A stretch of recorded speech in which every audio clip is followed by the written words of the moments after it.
పిత పుత్ర పవిత్రాత్మ నామమున ఆమేన్.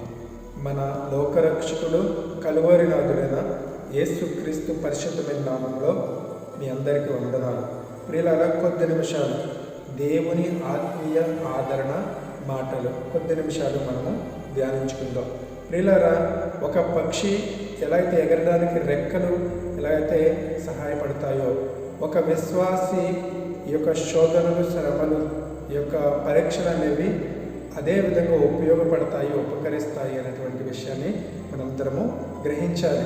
శోధనలు, పరీక్షలు, ఈ యొక్క సమస్యలు అనేవి మన యొక్క విశ్వాసాన్ని ఏమాత్రం కూడా హాని చెయ్యవు, కానీ మనం విశ్వాసం ఎదుగుదలకు చాలా ఉపకరిస్తాయి అనేటువంటి విషయం మనందరం కూడా గ్రహించాలి. ప్రియులారా, ఒక్క విషయాన్ని మనం ఆలోచన చేస్తే, ఒక ప్రాంతంలో రెండు కొండలు ఉన్నాయి. ఆ రెండు కొండల మధ్య ఒక వంతెన నిర్మించడానికి రైల్వే అధికారులు ఒక ఇంజనీర్ను ఆహ్వానించినప్పుడు, ఆ యొక్క ఇంజనీరు మరి ఎంతో తన యొక్క శక్తి సామర్థ్యాలతో, తెలివితేటలతో వంతెన నిర్మించడం అనేది జరిగింది. బలమైనటువంటి రాడ్స్ను ఉపయోగించి ఆ వంతెన నిర్మించడం జరిగింది. అయితే ఆ వంతెన మీదకి మరి గూడ్స్ ట్రైన్ అనేది దాని మీద నడిపించడం జరిగింది. నడిపించినటువంటి సమయంలో దానిని ఆ వంతెన మీద 24 గంటలు ఉంచడం అనేది జరిగింది.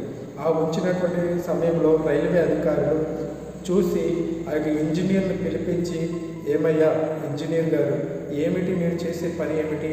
దాని మీద 24 గంటలు గూడ్స్ ట్రైన్ ఉంచడం వల్ల ఆ వంతెన ఉంటుందా, ఊడిపోతుందా?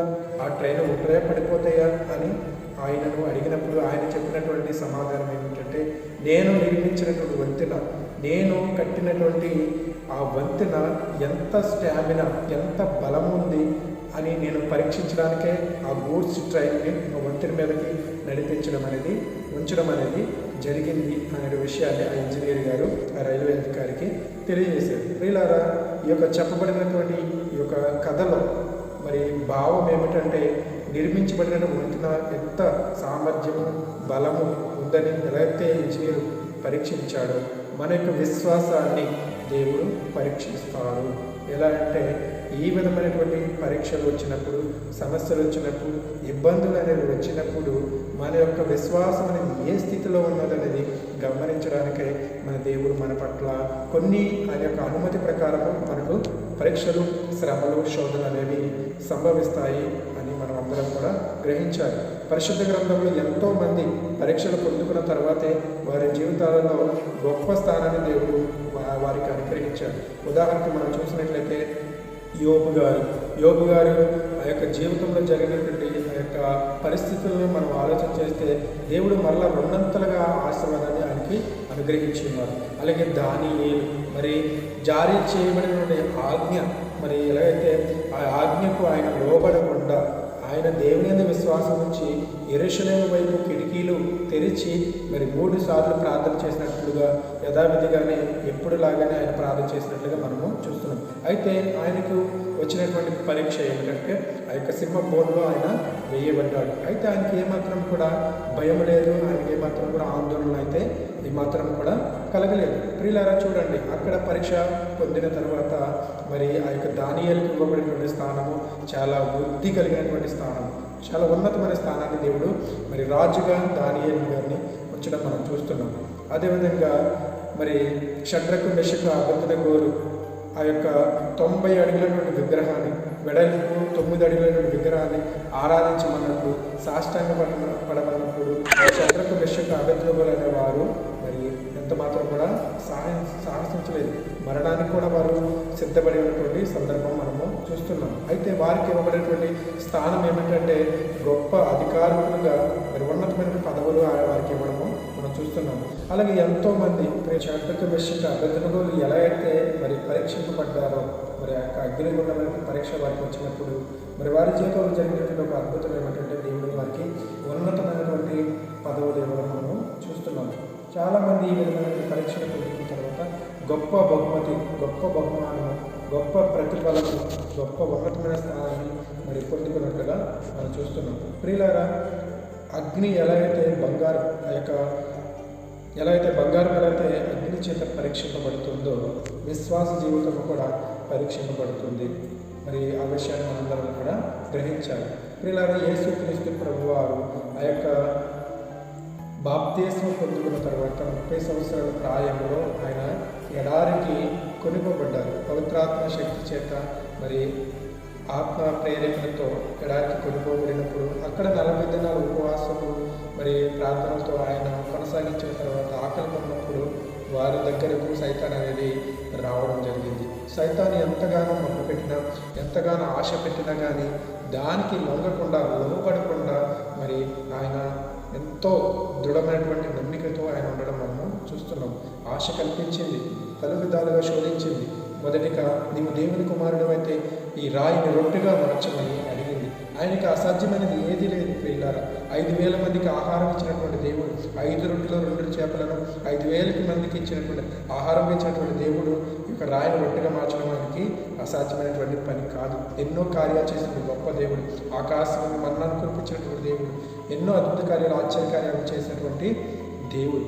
కానీ ప్రియులారా, ఆయన సైతాన్ యొక్క మాటకు ఆయన లోబడలేదు, దానికి ఆయన చిరసావహించలేదు. మరి రెండవ విషయంగా, నీవు దేవుని కుమారుడు అయితే ఇక్కడ నుండి దూకు అని అన్నప్పుడు మరి నీ దేవుడైన ప్రభుని శోధించవద్దని తిరిగి ప్రశ్న ఆయన జవాబు చెప్పడం మనం చూస్తున్నాం. మూడవ విధముగా, నన్ను ఆరాధించు, సాష్టాంగపడి నన్ను ఆరాధించినట్లయితే నీకు సమస్తమును నీకు ఆధీనపరుస్తాను, సమస్తమును నీకు అధికారిగా చేస్తాను అని ఎంతో ఆశ పెట్టినా, ఎంతో మొదలుపెట్టినా కానీ ఆయన ఏమాత్రం కూడా దానికి లొంగలేదు. మరి సైతాన్ని గద్దించాడు. అక్కడి నుంచి మరి వెళ్ళిపోవడం మనం చూస్తున్నాం. ఇక్కడ మరి యేసుక్రీస్తు ప్రభువారే ఒక మాదిరిగా మనకు కనిపిస్తున్నారు. ఒక ఆదర్శంగా ఆయన కనిపిస్తున్నారు. పలు విధమైనటువంటి శోధనలు వచ్చినా, పలు విధమైనటువంటి పరీక్షల రూపంలో ఏ విధమైనటువంటి సమస్య వచ్చినా, ఇబ్బందులు వచ్చినా, బాధలు వచ్చినా మనం ఏమాత్రం కూడా విశ్వాసంలో మరి సన్నగిల్లకూడదు. విశ్వాసంలో మనం ఎప్పుడు కూడా ఎప్పుడు కూడా తగ్గకూడదన్నటువంటి విషయాన్ని మనందరం కూడా గ్రహించాలి. ప్రియులారా, యాకోబు రాసిన 1వ అధ్యాయం 12వ వచనంలో, మీరు శోధనకు గురైన విశ్వాసం కోల్పోయిన వ్యక్తి ధన్యులని లేకుండా ప్రభు తెలియజేస్తున్నారు. మరి ముఖ్యంగా చూసినట్లయితే 1 పేతురు 1వ అధ్యాయము 6, 7 వచనాల్లో మనం చూసినట్లయితే ఈ విధంగా రాయబడి ఉంది. 1 పేతురు 1వ అధ్యాయము 6, 7 వచనం చూడండి. మీరు ఎదుర్కొనవలసిన పలు విధముల పరీక్షల వలన తాత్కాలికముగా మీకు బాధ కలిగినను దీనిని గూర్చి సంతోషింపుడు. అవి మీ విశ్వాసము యథార్థమైనదని నిరూపించును. నాశనము బంగారం కూడా అగ్నిచే పరీక్షింపబడును కదా, అట్లే బంగారం కంటే ఎంతో విలువైన మీ విశ్వాసము కూడా పరీక్షింపబడవలెను అని అక్కడ చెప్పడం మనం చూస్తున్నాం. వీళ్ళారా, ముఖ్యమైన ఉద్దేశం ఏంటంటే, ఏ విధమైనటువంటి పరీక్ష వచ్చినా, ఏ విధమైనటువంటి శ్రమలు వచ్చినా, బాధలు వచ్చినా, ఏ విధమైన మన చుట్టూ మరి ఘోరమైన పరిస్థితుల్లో మనల్ని ముంచివేసినా కానీ, మరి గాఢాంధకరమైన లోయలో మనం కుంగిపోయినా కానీ మనం విశ్వాసం ఏమాత్రం కూడా తగ్గకూడదు, సన్నకిల్లకూడదు, బలహీన పడకూడదు అనే విషయాన్ని ఈరోజు దేవుడు మనందరితో మాట్లాడుతున్నారు. మరి అది మంచిదని భావించాలి. శ్రమ తర్వాత మేలు ఉంటుంది, కీడు తర్వాత మేలు ఉంటుంది. ఈ యొక్క పరీక్షల తర్వాత గొప్ప విజయాన్ని, బహుమతి దేవుడు మనకు అనుగ్రహిస్తాడు. కాబట్టి ఇటువంటి విశ్వాసంతో, ఇటువంటి నమ్మికతో, ఇటువంటి జీవితం జీవించడానికే మనందరం కూడా సిద్ధపడదాము. దేవాదేవుడు ఈ కొద్ది మాటలు మన హృదయాల్లో భద్రపరచను కాక. ప్రియులారా, మరిన్ని వీడియోల కొరకు మరి సపోర్ట్ చేయండి, మరి షేర్ చేయండి, సబ్స్క్రైబ్ చేయండి. మరింత మందికి ఈ విషయాన్ని అందరికీ కూడా సువార్తగా ప్రకటించి అందరిని కూడా బలపరుస్తారని ఆశిస్తున్నాము.